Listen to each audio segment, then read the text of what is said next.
ငါပါဒီမှာတော့အသီးလေးတွေနဲ့ပတ်သက်ပြီးတော့ဂျပန်လိုဘယ်လိုပြောလဲဆိုတာကိုစပြီးတော့လေ့လာကြည့်မယ်နော်အသီးအလုံးမဟုတ်ပေမဲ့အသီးတွေကတချို့သောအသီးတွေကိုဂျပန်လိုဘယ်လိုပြောလဲဆိုတာကိုကြည့်ကြရအောင်ပထမဆုံးတစ်ခုကဂွာဘာမလကတိဖြစ်ပါတယ်ပပိုင်ယာဒီမော်ဒီဖြစ်ပါတယ်လင်ဂိုပန်ဒီပါ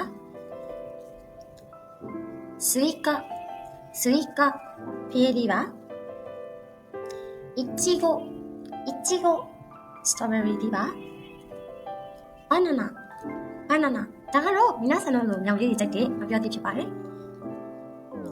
みかんレモンディバぶどう発表できます梨တော်တော်လေးဖြစ်ပါတယ်ချာဒီနေ့မှလေ့လာခဲ့တဲ့ဒေးလေးတွေကိုကျမထားဖို့လိုပါမယ်နော်နောက်မှအတက်တော့ကိုတော့ပိုင်းနဲ့တင်ပြီးတော့တွေ့ပါမယ်ဒီနေ့ကြည့်ရှုပေးတဲ့အတွက်ကျေးဇူးများတင်ပါတယ်